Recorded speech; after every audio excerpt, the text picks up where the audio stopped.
Welcome to 1000 Days Sober. My name is Lee Davey. I am not an alcoholic. I refuse to be anonymous. I am someone that doesn't drink alcohol. I spend every waking moment of my life helping other people do the same, like right now.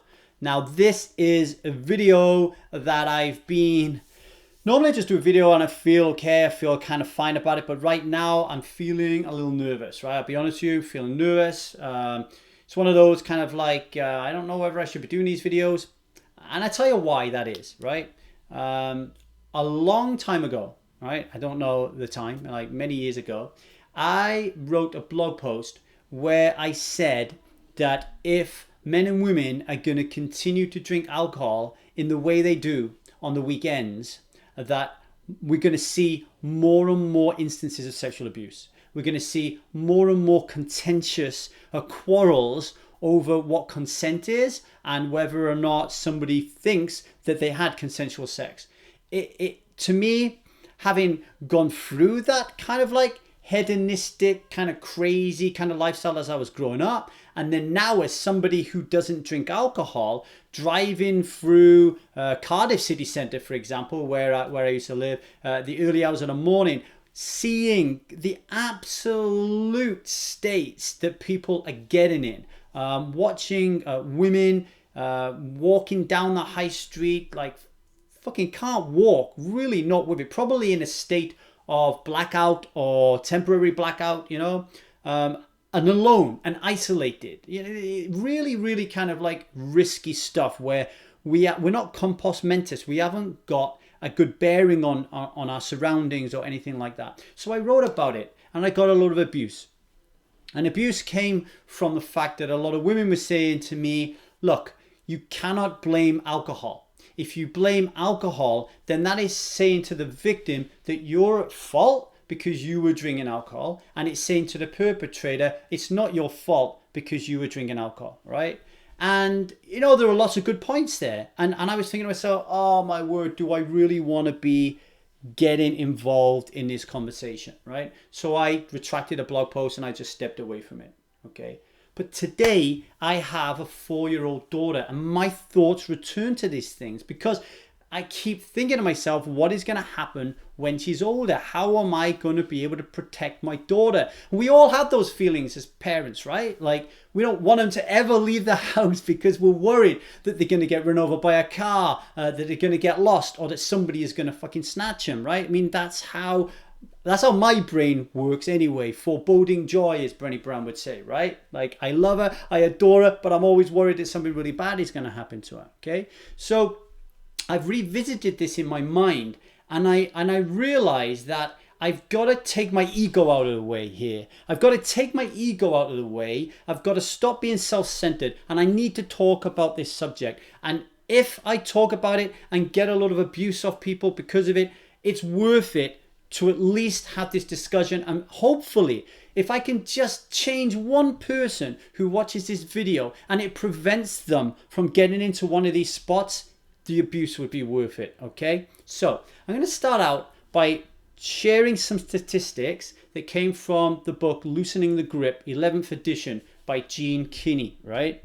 And these statistics are from America, based, you know, American statistics. However, my experience of running 1000 Days Sober and Strive is America, Canada, New Zealand, Australia, the UK. They're our kind of like biggest audience. The same shit's happening everywhere, right?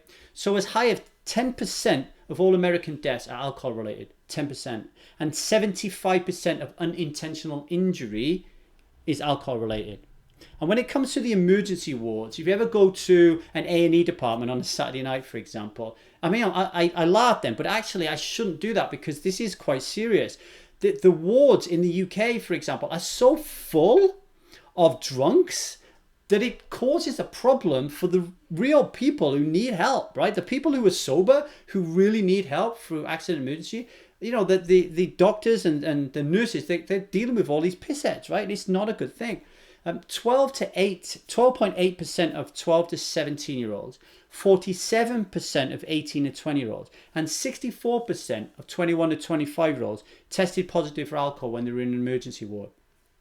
46% of people who put in medical insurance claims in America had been hospitalized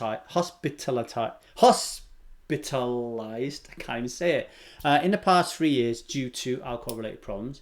And 50% of people treated in emergency wards for violence-related injury, they had been drinking in the previous 6 hours. So like half of violence-related injury, they'd recently been drinking, okay? And moving on to violence, there are 11.1 million incidents of violent crime in the USA.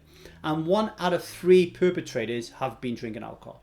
All right, so there's a real direct link there between violence and alcohol. And compare that to 1 out of 20 who are under the influence of drugs. When it comes to family-related violence, which is kind of like, you know, unfortunately, it's like really prevalent. 2/3 of family violence is alcohol-related violence. And studies show that when the man of the household has been drinking, on the days that he's been drinking, the likelihood of domestic violence happening is 11 times higher. That's massive, right? Massive. And then when it comes to sexual abuse, 50% of rapists have been drinking, but 30% of rape victims have been drinking. All right, so 50% of rapists and 30% of rape victims. So what Kinney's book shows is there is a direct correlation between violence, violent crime, and alcohol. And the more serious the crime and more serious the injuries, the likelier that alcohol is involved, right? Now, what I want to talk about right now and what I want to get into is get a little bit real about what is going on the weekends, all right, in our city centers, okay? What is going on there?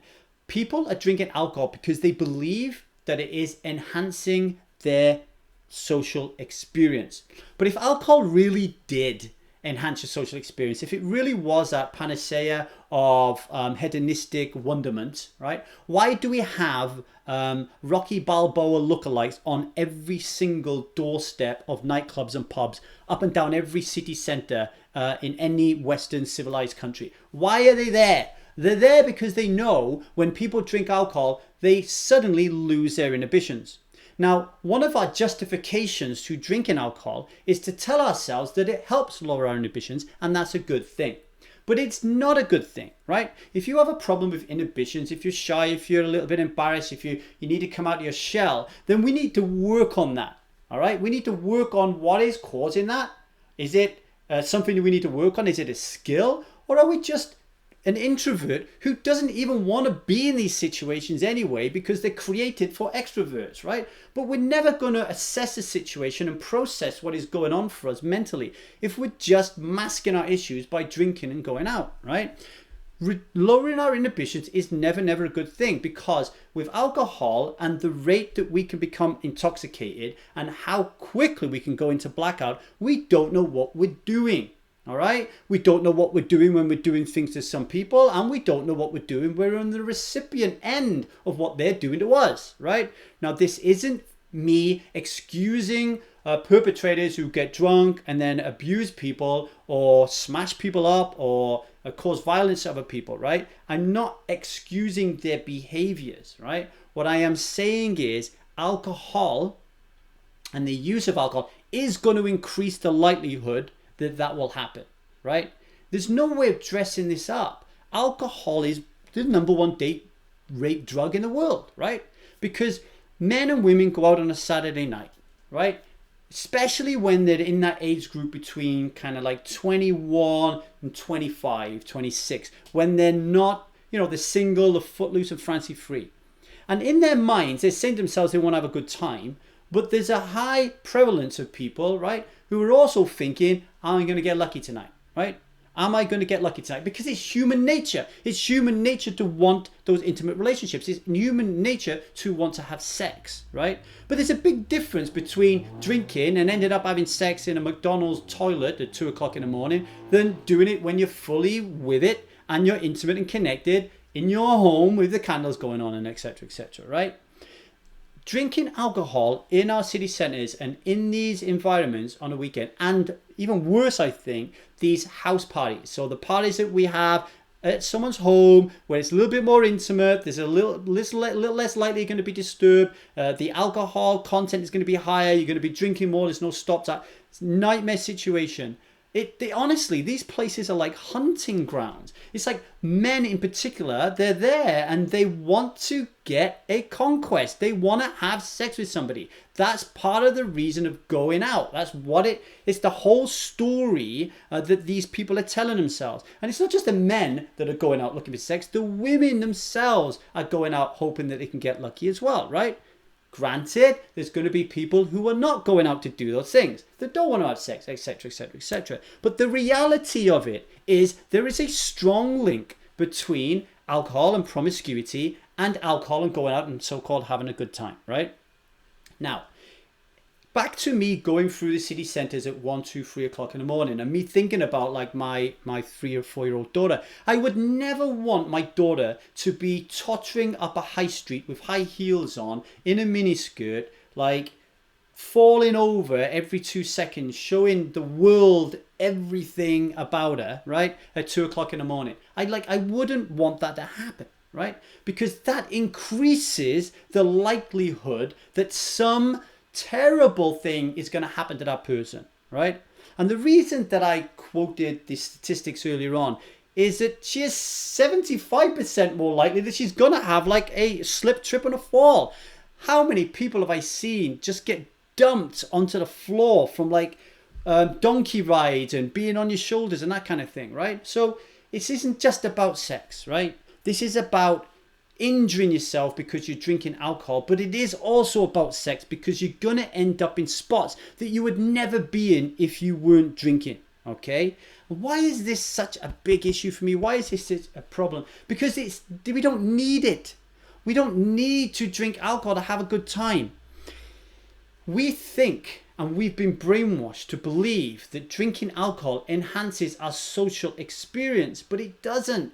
It does the opposite. Okay, it ruins our social experience in every way, shape or form. Let's just say you're in a nightclub, for example, and you really like the music. The more you drink, the less you're going to be in tune with the music. Let's say you're in conversation with a beautiful man or a beautiful woman. The more you drink, the less likely you're going to be connected with that person or even know or see that beauty. Let's say you're in a deep, meaningful conversation with someone you've really connected with. The more you drink, the less you're going to get deeper with that person and the more shallow you are going to become. And let's say you've got some really strong boundaries in a conversation that you're having with a member of the opposite sex or the same sex, if that's your preference. The more you drink alcohol, the less likely you are to respect those boundaries, right? If you're going out to watch a football match and that is enjoyment for you, the more you drink, the less likely you're going to pay attention to that football match. Who's been to a gig and can't even remember a single guitar being played? We can't say we went to watch Oasis and we really enjoyed it when we're slammed out of our face. Because if you go to watch Oasis when you haven't had a drink, you can hear everything. So you get the beauty of the experience. It is a myth. It is a myth that we need alcohol to enjoy ourselves socially. So all those drinks that are getting thrown down our necks in the house parties and nightclubs and the clubs, they are not needed. They're not needed. Okay, and this is why I'm so passionate about people ending up in spots where they wake up the next morning and they don't even know if they've had sex, and they have to ask, they have to think, they have the shame that they've just had sex with somebody. Who in their right mind is even going to consider putting on a condom when you can't even remember what you're doing? Where is the consent here? It's almost like you could say it's abuse on both sides because nobody knows what the fuck is going on. Like the next day, like, did we consent to it? Oh, I don't know. What happened, right? It's just a big fucking shame ball, all right? It's a big shame ball. And it is not needed. It is a massive, massive problem, right? And me, for one, who's got a young daughter, what do I do about this? Is there anything that I can do that is going to prevent her from being drunk out of her mind at 3 o'clock in the morning, walking through a park which she would never walk through normally, and someone rapes her? Is there anything I can do to stop her from being on a bed in a house, at a house party, and she's conked out and somebody rapes her? Is there anything I can do when she's in a party and she's saying no to somebody and she's got herself in this spot and she can't defend herself, she doesn't know what to do, and this person is on top of her because he is just fucking out of it and he's like a fucking animal? Is there anything I can do to stop that? No. All I can do is be a role model, All I can do is be someone that doesn't drink alcohol. All I can do is to be someone who talks about this stuff without fear of being called a rape apologist or being talked about as like making excuses for these horrific crimes, right? I need to talk about this. I need to, when the time is right, with my daughter, and I had these conversations with my son, who is now 19 at the time of these videos, is the respect, and the respect that we have to show ourselves, the respect that we have to show the opposite sex, especially men showing respect for women. It's paramount that we teach our children that. But how are they going to pay any attention to you if you're busy getting fucked off your tits? If you're getting fucking wrecked all the time and they're seeing you drinking all the time, how can you explain to them that there's another way of going about things? And for all of you who are saying, this guy's a crackpot, why do you have to stop drinking alcohol? It's just the people who are abusing it. It's a problem. Listen to what I'm saying. Okay? It is a crying shame that there is this link with violence and alcohol when alcohol provides you with zero value. If alcohol provided you with long-term value, then maybe there's an argument. Maybe I could be saying something different. But when I believe that alcohol provides me with zero value, and get this, because I believe it, I was able to quit alcohol, and because the people who come to me for coaching also believe it, they end up not drinking alcohol and not craving alcohol. That is why this is so important. When you think that, and you see the carnage that's going out there on a Saturday, just go out there on a Saturday night, get in your car sober, 1, 2 o'clock in the morning, and fucking drive to your city centre and sit in your car and watch what happens. It's a fucking war zone. There's more police out than you'd see at a football match, right? And the number of people that are just walking around like zombies, that have no idea what they're doing, who are ending up in our emergency wards, who are raping and abusing people, who are damaging themselves and their property, who are damaging other people's property. It is a real issue. It happens. It exists. Just go out and see it. So I felt that I really needed to talk about this, right? It's really, really important that we understand that when we drink alcohol to the degree that we're doing on the weekends, okay, especially when we're having these parties and the house parties and stuff, that men and women both need to realize what the fuck is going on. I watched a video earlier on that said, if you drink alcohol, you're not going to go and rob a bank because you don't want to rob a bank, whether you drunk alcohol or not. Men want to have sex. Lots of it. Lots and lots and lots and lots of it. So when men who want to have lots of sex, who likely aren't getting a lot of sex, then get drunk and their inhibitions drop, you've got a fucking problem on your hands. A big problem on your hands, especially when you put them in a room with people they want to have sex with who are also dropping their inhibitions and who aren't capable of making, okay, a rational, logical, safe decision. Okay, that's it for me for now, okay? Leave your comments below. Cheers.